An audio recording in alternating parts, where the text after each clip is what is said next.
हाय friends, अस्सलाम वालेकुम। Welcome to Suhana's life vlog.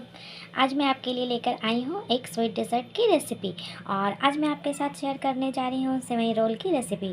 तो आइए इसे हम बनाना स्टार्ट करते हैं। और सेवई रोल को हम बनाएंगे 3 स्टेप में। तो फर्स्ट स्टेप में हमें किन इंग्रेडिएंट्स की ज़रूरत है और हम क्या करेंगे फर्स्ट स्टेप में, आइए हम ये देखते हैं। तो सबसे पहले मैंने ये सेवई लिया है। ये बिना भुने हुए सेवई है। ये पैकेट में ईज़िली मार्केट में अवेलेबल है। आप चाहें तो लच्छा सेवई भी यूज़ कर सकते हैं। ये 250 ग्राम है। मैंने ये सेवई लिया, ये महीन वाले सेवई हैं। और साथ ही मैंने यहाँ पे ऑरेंज फूड कलर लिया है, आप स्किप भी कर सकते हैं इसे। और ये 2 टीस्पून मैंने घी लिया है। आप घी या फिर डालडा या बटर का ही यूज़ करें, रिफाइंड ऑयल का यूज़ नहीं करें। और साथ ही और यहाँ पे मैंने 3 टेबल स्पून शुगर लिया है। इसे हम 3 स्टेप में बना रहे हैं और तीनों स्टेप में हमें शुगर का यूज़ होगा, तो इसलिए आप उसी के अकॉर्डिंग ही शुगर को लें। कम या ज़्यादा आप अपने टेस्ट के से कर सकते हैं। तो यहाँ पे मैंने 3 टेबल स्पून शुगर लिया है अभी। और ये है 200 ml मिल्क मैंने लिया है।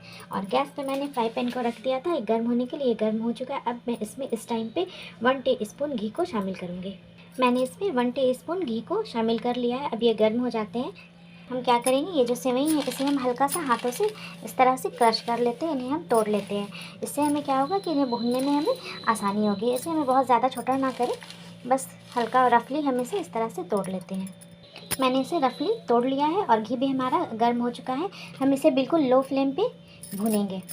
मैंने सेवई को पैन में शिफ्ट कर लिया है। फ्लेम को मैंने बिल्कुल लो रखा है। बिल्कुल भी इसे हमें फ्लेम को हाई नहीं करना, वरना सेवई हमारा जल्दी से जलना स्टार्ट हो जाएगा। इसे हमें बिल्कुल लो फ्लेम पर धीरे धीरे हमें इसे भूनना है और इसे हम अच्छे से कंटिन्यू चलाते रहेंगे। और इसे हमें कंटिन्यू स्टर करते रहना, वरना ये जल्दी से भून जाएंगे। तो इसीलिए इसे हम अच्छे से भून रहे हैं। और इस टाइम पे मैं इसमें 1/2 टीस्पून घी और शामिल कर लेती हूँ।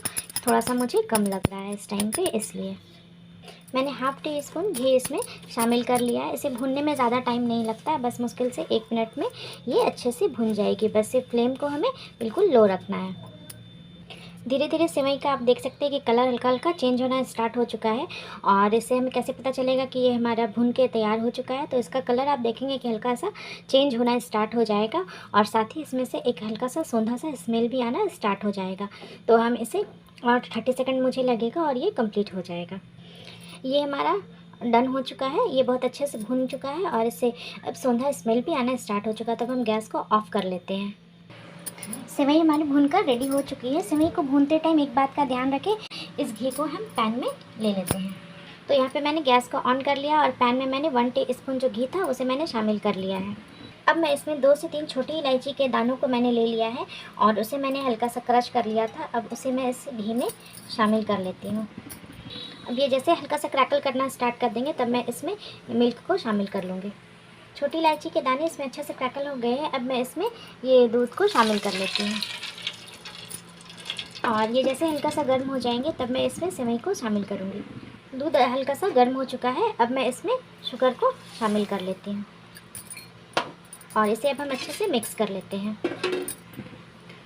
इसे स्टर करते हुए हम मिक्स कर लेंगे। 1 मिनट लगेगा। शुगर जो है वो दूध में अच्छे से मिक्स हो जाएगा और फिर मैं इसमें सेवई को शामिल कर लूँगी। मैंने इस टाइम पे इसमें pinch of orange food colour को भी शामिल किया। अब हम इसे भी अच्छे से मिक्स कर लेते हैं इसमें। और शुगर भी अब हमारा दूध में अच्छे से मिक्स हो चुका है। अब हम इसमें सेवई को शामिल करते हैं। अब हम इसमें सेवई को थोड़ा थोड़ा करके शामिल करेंगे। हमें इसे ज़्यादा कुक नहीं करना है, इसलिए मैं 250 ग्राम मैंने सेवई लिया था और सिर्फ 200 ml ही मैंने दूध का यूज़ किया है, क्योंकि हमें इसमें हल्का सा क्रंच कायम रखना है इसलिए।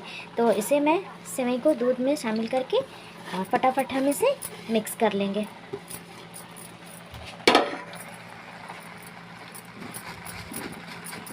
और फ्लेम को मीडियम रखिए इस टाइम पे, हाई नहीं रखिएगा, नहीं तो सेवई कुक नहीं होगा और दूध सारा हमारा फट से सूख जाएगा।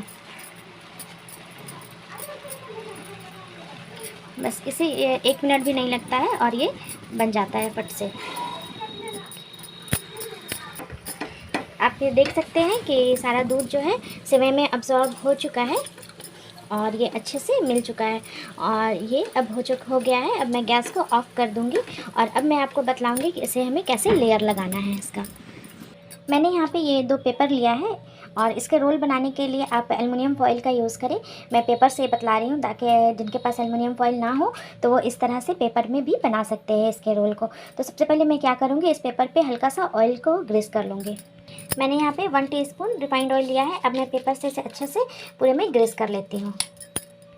मैंने यहाँ पे बेलन में भी ऑयल को अच्छे से लगा लिया है। इससे हम सेवई को इसमें अच्छे से स्प्रेड करेंगे। अब मैं क्या करूँगी, ये जो पैन में हमारा सेवई है इसे मैं सेवई को इस पर निकाल लेती हूँ। सारे सेवई को इस तरह से मैंने ले लिया है और अभी ये देखिए ये गर्म है, हल्का केयरफुली से करें, हल्का हल्का ऐसे मैं इस तरह से पहले हाथों से मैं इसे फैला ले रही हूँ और फिर मैं उसे बेलन से अच्छे से स्प्रेड करूँगी। मैंने इसे इस तरह से अच्छे से इक्वली आप इसे स्प्रेड करें, ऐसा ना हो कि कहीं पे ये मोटा रहे और कहीं पे पतले हो जाए। तो अच्छे से इसे देख के इक्वली इस हर तरफ से स्प्रेड करें। अब मैं इसे बेलन से अच्छे से बेल लेती हूँ ताकि ये अच्छे से सेट हो जाए। अब मैं इसे हल्का सा प्रेस करते हुए इस तरह से प्रेस करते हुए सेट करें इसे और इस तरह से इसे अच्छे से इक्वली स्प्रेड कर लें। इसलिए मैंने बेलन पे हल्का सा ऑयल लगा लिया था ताकि इसे फैलाने में हमें आसानी रहे। अब इस साइड पे भी मैं इसी तरह से कर लेती हूँ और इसे हमें बिल्कुल पतला कर लेना है। अगर आप इसे मोटा रखेंगे तो फिर रोल करते टाइम टूटने का इनका डर रहेगा, इसलिए हम इसे पतला लेयर हम इस सेवई का लगाना है। इसके ऊपर अब हमें एक और लेयर बनाना है, वो हमारा स्टेप 2 रहेगा। ये हमारा स्टेप 1 कंप्लीट हो चुका है। अब मैं इसे इसी तरह से ठंडा होने के लिए छोड़ दूंगी और स्टेप 2 की अब हम तैयारी करते हैं। ये देखिए ये अच्छे से इक्वली स्प्रेड हो चुके हैं हर साइड से। और अब हम स्टेप 2 की तैयारी करते हैं। फ्रेंड्स, अब हम स्टेप 2 सेवई रोल का स्टार्ट करते हैं।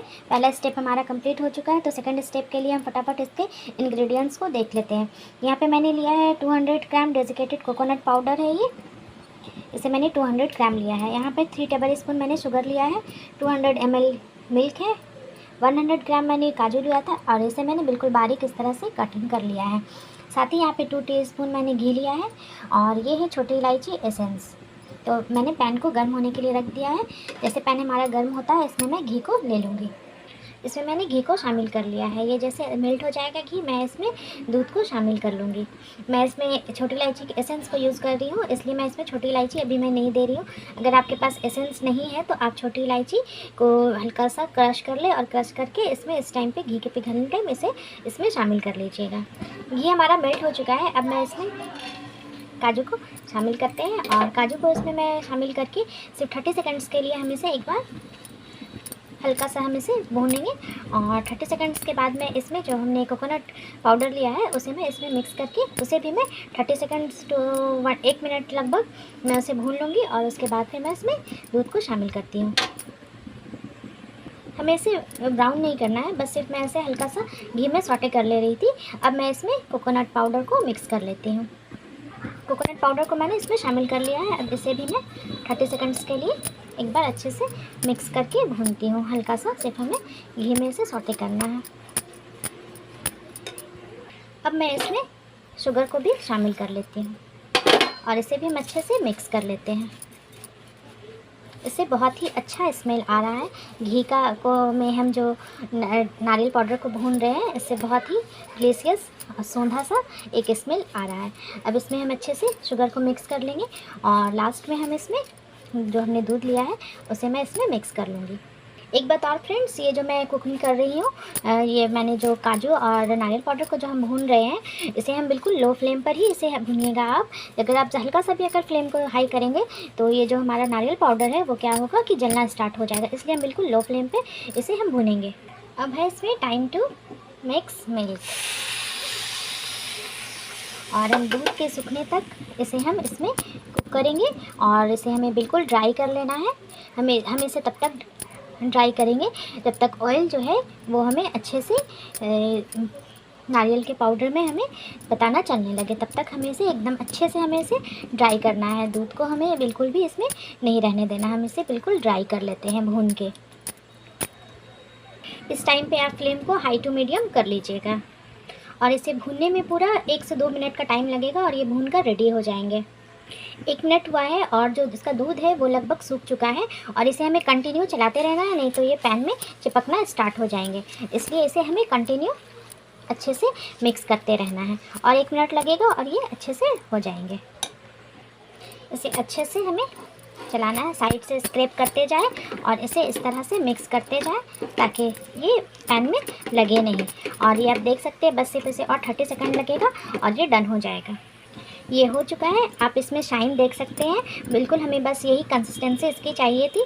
ये जो इसमें हमने घी दिया था ये अच्छे से इसका इसमें शाइन आ रहा है घी की वजह से ही। अब मैं गैस को ऑफ़ कर लेती हूँ और ये देखिए मैं आपको दिखलाती हूँ। ये देखिए ये कितने अच्छे से भून चुके हैं इस तरह से, ये देखिए। और अब मैं इसे सेम जिस तरह से सेवई को हमने स्प्रेड किया था इक्वली, सेवई के ऊपर हम इसे उसी तरह से स्प्रेड करते हैं। और अब लास्ट में मैं इसमें 2 ड्रॉप्स ये हमने जो इलायची एसेंस लिया है इसे मैं इसमें देकर और अच्छे से मिक्स कर लेती हूँ। ये सेवई का लेयर हमारा अच्छे से सेट हो चुका है। अब मैं इस पर कोकोनट का लेयर लगाती हूँ। अब हम पहले इसे इस तरह से फैला लेती हूँ मैं और फिर हम बेलन में हल्का सा ऑयल लगाकर और बेलन से मैं इसे अच्छे से पूरे में स्प्रेड कर लेती हूँ। ये देखिए स्पैचुला से मैंने इसे अच्छे से एक बार रफली इस तरह से मैंने फैला लिया। अब मैं इसे बेलन से अच्छे से स्प्रेड करती हूँ। बेलन पे मैंने हल्का सा ऑयल लगा लिया है। अब मैं इसे अच्छे से बिल्कुल पतला लेयर करते हुए पूरे में मैं इसे जहाँ तक हमारा सेवई है मैं इसे अच्छे से रोल करती हूँ। मैं इसे इस तरह से करें ताकि ये इक्वली अच्छे से स्प्रेड हो जाए। ध्यान रखें कि कहीं पे ये मोटा और पतला ना रहे। ये मैंने अच्छे से बिल्कुल पतला लेयर करते हुए कोकोनट का जो हमने बनाया था बैटर इसे मैंने अच्छे से इस पर स्प्रेड कर दिया है। अब आप ध्यान से देखिएगा, हम इसे रोल करेंगे और इसे बिल्कुल टाइट हमें रोल करना है। हर साइड से इस तरह से एकदम प्रेस करते हुए टाइटली हम इसे इस तरह से प्रेस करते जाएं और इसे हम रोल करते जाएंगे और बिल्कुल टाइट कीजिएगा। हाथों से इस तरह से हम इसे प्रेस करते हुए इन्हें रोल करेंगे। इस तरह से इसे हम यूँ इस तरह से प्रेस करेंगे। और अब मैं क्या करूँगी, इसे मैं 2 से 3 घंटे के लिए फ्रिज में रख दूँगी। कि कोई लंबा सा आप ट्रे ले ले और ट्रे में इसे केयरफुली उठाए और उठाकर फ्रिज में 2 से 3 घंटे के लिए छोड़ दी, जिससे कि क्या होगा ये अच्छे से सेट हो जाएगा। तो मैं अब इसका 3rd स्टेप हम बनाएंगे। जब ये अच्छे से ठंडे हो जाएंगे तब फिर हम इसका 3rd स्टेप बनाएंगे। तो मैं आपसे मिलती हूँ कुछ टाइम के बाद। सेवई रोल का ये 3rd स्टेप है। इसके लिए हमें जिन इंग्रेडिएंट्स की ज़रूरत है वो मैं आपको बता देती हूँ। ये मैंने 500 ml दूध लिया है, ये बॉईल किया हुआ है। और साथ ही यहाँ पे मैंने लिया है 2 teaspoon custard powder, 3 tablespoon sugar मैंने लिया है। तो सबसे पहले हम क्या करेंगे, यहाँ पे इस कस्टर्ड वाले कटोरी में मैं थोड़ा सा ठंडा दूध इसमें मैं मिक्स करके एक पेस्ट बना लें। इसे मैं हम अच्छे से कस्टर्ड पाउडर और दूध को अच्छे से मिक्स कर लेते हैं। और साथ ही मैं इस दूध को बॉयल होने के लिए गैस पे रख लेती हूँ। यहाँ पे मैंने 3 टेबलस्पून इसमें मिल्क को मैंने शामिल कर लिया। अब हम इसे अच्छे से मिक्स कर लेते हैं। मैंने इसे अच्छे से मिक्स कर लिया है। हमें इसे ज़्यादा थिक नहीं करना है, इसलिए मैं 500 ml में सिर्फ 2 टीस्पून कस्टर्ड पाउडर ही मैं यूज़ कर रही हूँ। अब दूध हमारा हल्का सा जैसे गर्म हो जाता है तो उसमें मैं इस कस्टर्ड को मिक्स कर लूँगी। ये दूध हमारा गर्म हो चुका है और फ्लेम को मैंने मीडियम पे रखा है। अब मैं इसमें थोड़ा थोड़ा कस्टर्ड को शामिल करते जाऊंगी और अच्छे से इसे हम मिक्स करते जाएंगे। कभी भी कस्टर्ड पाउडर को जो हमने बना के रखा है उसे कभी भी एक बार में दूध में शामिल नहीं करें, इससे इसमें लम्स बनने का डर रहता है। तो इसलिए हम थोड़ा थोड़ा डालेंगे और मिक्स करेंगे। तो अब मैं इसमें अभी इस टाइम पे इतना दूँगी और इसे हम फटाफट मिक्स करेंगे। ये देखिए, कभी भी कस्टर्ड को यूज़ करें तो उसे पहले ठंडे दूध में अच्छे से मिला लें और मिलाकर उसके बाद ही फिर आप इसे दूध में शामिल करें।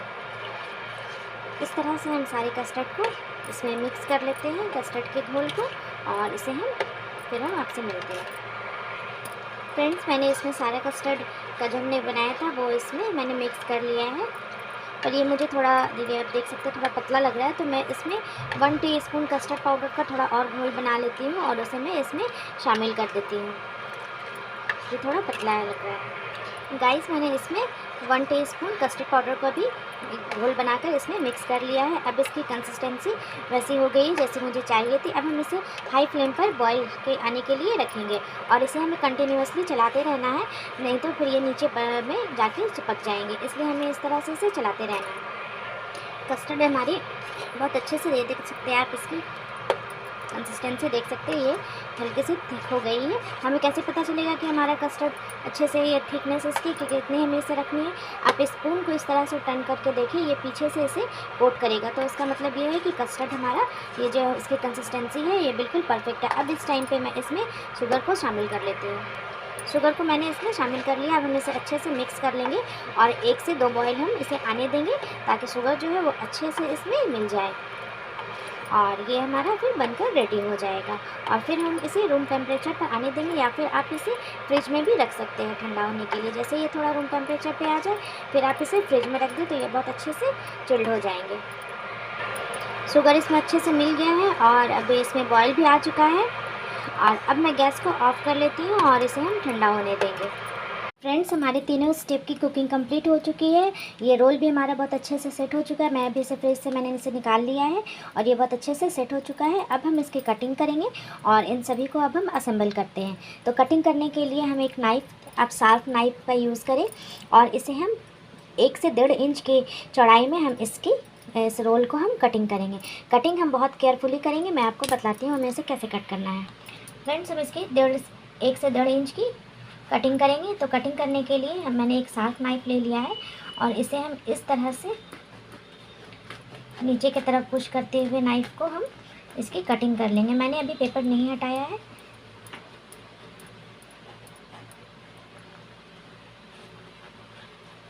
और ये देख सकते हैं आप, इसके सारे लेयर्स मैं आपको दिखाती हूँ। मैंने इसके पेपर को हटा लिया है। आप देख सकते हैं ये रोल हमारा कितना अच्छा बना है और इसके सारे लेयर्स ये इस तरह से राउंड भी बहुत अच्छे से इस तरह से क्लियर दिख रहे हैं। तो इसी तरह से मैं 1 से 1.5 इंच के इसमें ये सारे रोल्स को मैं काट लेती हूँ। आपको अगर पेपर से काटने में दिक्कत हो रही है तो आप पेपर को हटा लें और फिर इसे ईज़िली भी आप काट सकते हैं।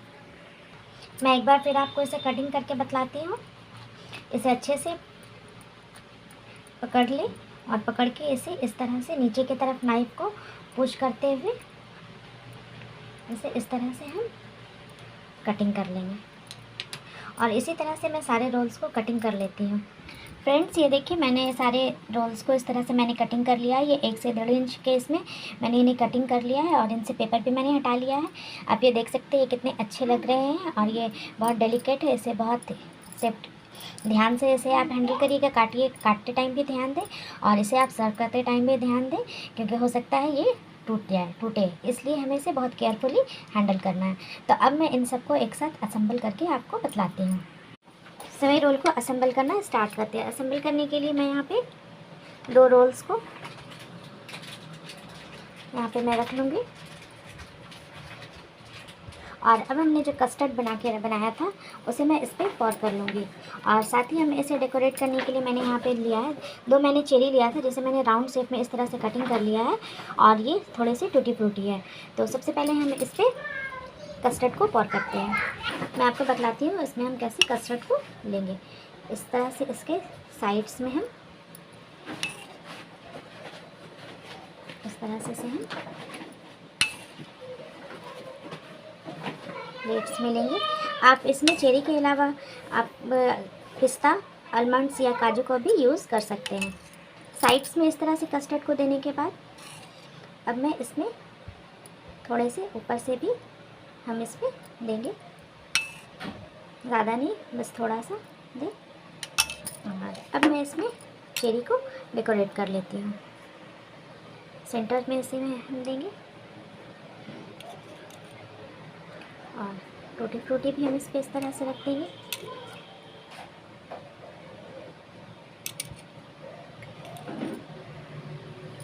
और सेवई को जो हमने भुना था उस टाइम पे मैंने थोड़ा सा सेवई को रख लिया था। अब मैं उस सेवई को इस टाइम पे ऊपर से हल्का हल्का हम स्प्रिंकल कर लेंगे इस तरह से हर साइड से। इससे इसमें अच्छा सा क्रंची टेस्ट आएगा। इस तरह से हम इसमें इसे स्प्रिंकल कर लेते हैं और ये हमारा बनकर रेडी हो चुका है सेवई रोल। आप इसे ज़रूर से बनाकर ट्राई करें। आप इसे बनाकर ट्राई करें। ये आपके घर वालों सभी को बहुत पसंद आने वाली डिश है। अगर आपके घर पे गेस्ट आने वाले हों तो इसे आप बनाकर पहले से रख लें। ये आराम से 1 से 2 दिन तक आप इसे फ्रिज में रख सकते हैं और इसे आप सर्व करिए। ये सबको बहुत पसंद आएगी। और आपको अगर मेरी ये रेसिपी पसंद आई हो तो प्लीज़ आप इसे लाइक करें। साथ ही अगर आप मेरे चैनल पर नए हैं तो आपसे मेरी हम्बल रिक्वेस्ट है, चैनल को सब्सक्राइब करते हुए जाएं और साथ ही बेल आइकन को भी प्रेस कर दें। और रेसिपी के इंग्रेडिएंट्स को मैं डिस्क्रिप्शन बॉक्स में दे दूँगी, आप उसे उस टाइम पे जाकर चेक कर सकते हैं। और इस वीडियो को देखने के लिए थैंक यू। मैं आपसे मिलती हूँ अगले एक नए व्लॉग में नए रेसिपी के साथ। तब तक खुश रहिए, हेल्दी रहिए। अल्लाह हाफ़िज़।